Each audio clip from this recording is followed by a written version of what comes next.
Milagro de lenguas, ¿real o simbólico? Sobre este tópico vamos a estar hablando en este día y vamos a buscar unos pasajes bíblicos en el libro de Génesis, primeramente. Génesis capítulo 11. Génesis capítulo 11, versículo 1 en adelante, dice así. Tenía entonces toda la tierra una sola lengua y unas mismas palabras. Y aconteció que cuando salieron de oriente, hallaron una llanura en la tierra de Sinar y se establecieron allí. Y se dijeron unos a otros, vamos, hagamos ladrillo y cosámoslo con fuego. Y le sirvió el ladrillo en lugar de piedra y el asfalto en lugar de mezcla. Sigue los próximos versículos. Y dijeron, vamos, edifiquémonos una ciudad y una torre cuya cúspide llegue al cielo y hagámonos un hombre por si fuéramos esparcidos sobre la faz de toda la tierra. Y descendió Yahvé para ver la ciudad y la torre que edificaban los hijos de los hombres. Y dijo Yahvé, he aquí el pueblo es uno y todos estos tienen un solo lenguaje y han comenzado la obra y nada les hará desistir ahora de lo que han pensado hacer. Dice estos versículos. Sigue el versículo 7 hasta el 9. Ahora pues descendamos y confundamos allí su lengua, para que ninguno entienda el habla de su compañero. Así los esparció Yahvé desde allí sobre la faz de toda la tierra y dejaron de edificar la ciudad. Por esto fue llamado el nombre de ella Babel, porque allí confundió Yahvé el lenguaje de toda la tierra y desde allí los esparció sobre la faz de toda la tierra. Ahora, la pregunta sería sobre la confusión de las lenguas en la Torre de Babel. Recuerden, vamos a hacer un enfoque tanto literal como simbólico de estos pasajes. Yo quiero que ustedes, a título de recordatorio, que en la Biblia hay muchos textos que son literales, pero hay una gran infinidad de textos que son simbólicos. En las escrituras, pues, hay todo tipo de figura gramatical. Te va a encontrar desde hipérbole, va a encontrar parábola, va a encontrar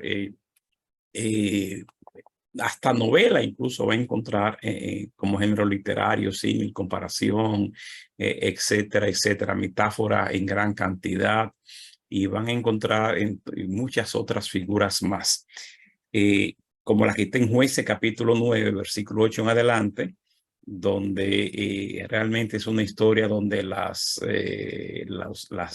árboles se reúnen para elegir presidente entre ellos. Se está hablando ya de fábulas. Es decir, que tenemos de todo en las escrituras.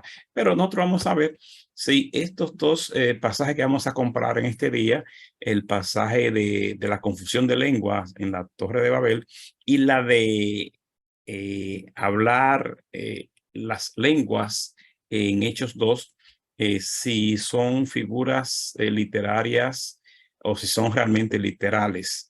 Y entonces, pero primeramente sobre este pasaje podríamos discutir, bueno, ¿es literal lo de la confusión de la lengua o realmente simbólico también? Bueno, los que dicen que es literal entienden que es palabra de Dios y todo lo que está ahí no hay ningún tipo de error y por lo tanto no hay inconveniente que es literal. Pero otros van a analizar que es simbólico y incluso muestran una discrepancia que hay en los versículos que hemos leído aquí de Génesis 11 con otros que siguen. Porque, por ejemplo, aquí decía que había un solo lenguaje, por ejemplo, decía en Génesis 11. Sin embargo, en un capítulo antes, en Génesis 10, resulta que los hijos de Noé tenían varios lenguajes. O a menos que hayan escrito esto de una manera discrepante, pero de todos modos, si vemos la cronología, Noé y sus hijos fueron primero que la Torre de Babel. Vemos que en Génesis 10:1 dice, estas son las generaciones de los hijos de Noah, Sem, Ham y Jafet, a quienes nacieron hijos después del diluvio. Génesis 10:2, los hijos de Jafet, mencionan todos, dice, cada cual según su lengua. Bueno, los hijos de Jafet. Los hijos de Ham, o de Cam, como decimos nosotros, dicen, estos son los hijos de Cam por sus familias, por sus lenguas.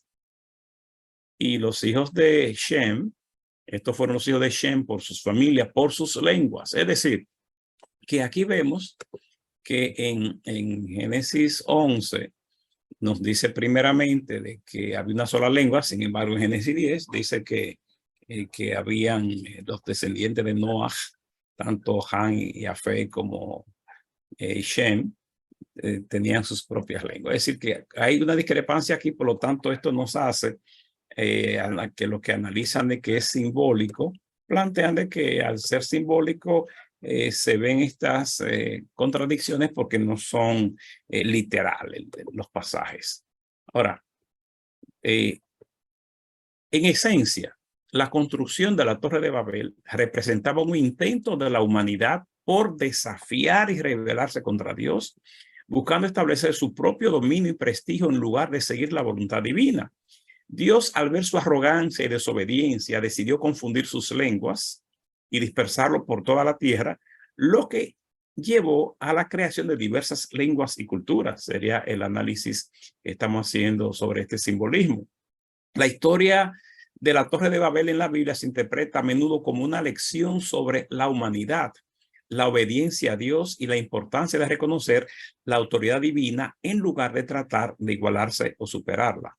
Ahora, vamos a ver, ya vimos que aquí en Babel fueron confundidas las lenguas.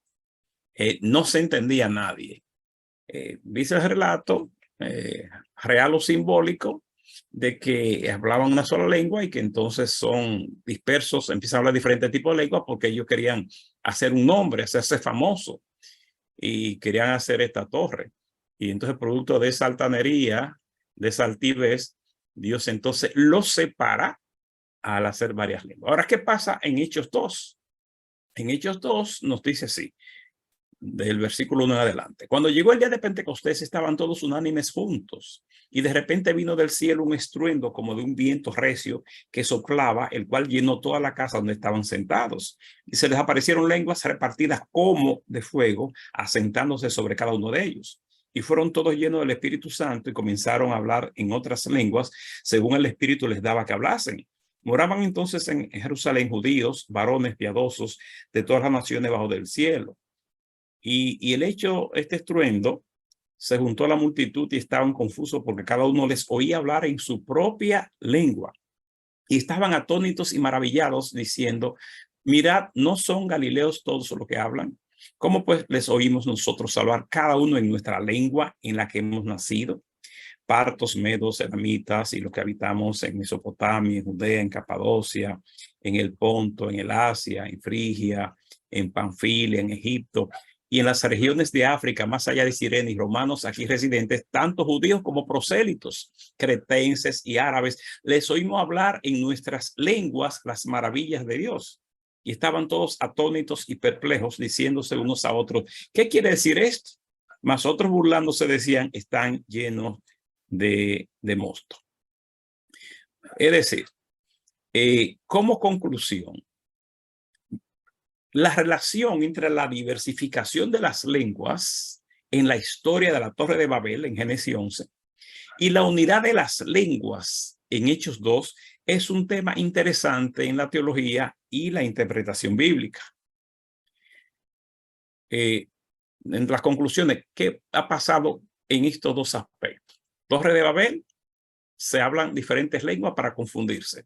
Ahora en Hechos 2 se habla un idioma y hay un milagro donde todos se escuchan, entienden lo que se está hablando, como si hubiera una traducción simultánea a muchos idiomas.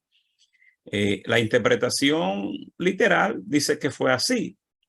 La simbólica nos induce a pensar entonces que está haciendo una correlación en que en Babel se separan la gente por la altivez, ahora Dios los une con una misma lengua, producto de la búsqueda de Dios.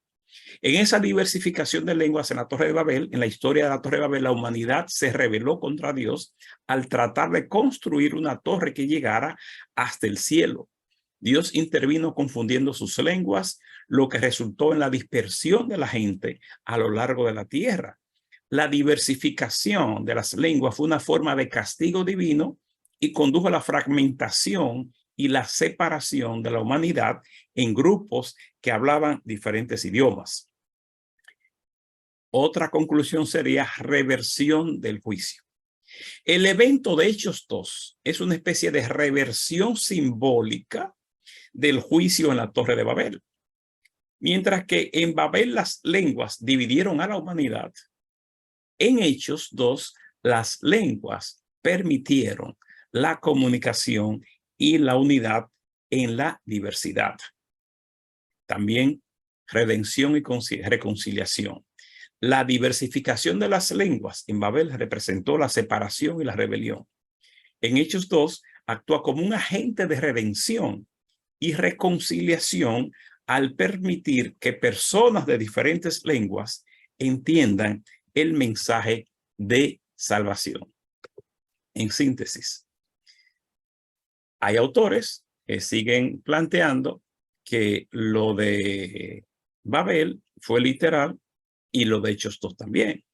Otros, tomando argumentos como el que planteaba, de que hay cierta discrepancia entre Génesis 10 y Génesis 11, se plantea que es simbólico y más para que en Hechos 2 viene entonces a revertir lo de que producto de la altivez de los hombres, de hacerse grandes, famosos como Dios, hacer una torre alta, Dios se ve la necesidad de diversificar las lenguas para separarlo.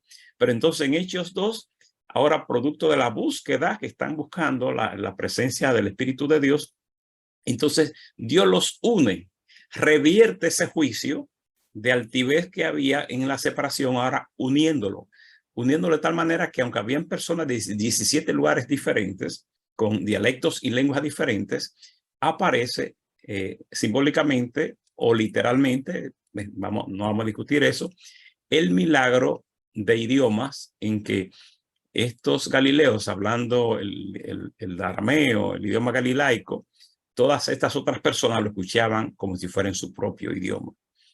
Así es que dejamos en sus manos si estos dos pasajes, el de la Torre de Babel, confusión de lenguas, y Hechos 2, unidad de las lenguas, reversión del castigo, si es literal o simbólico, queda en sus manos. Así que Dios me le bendiga, Dios me le guarde y hasta la próxima. Shalom, shalom.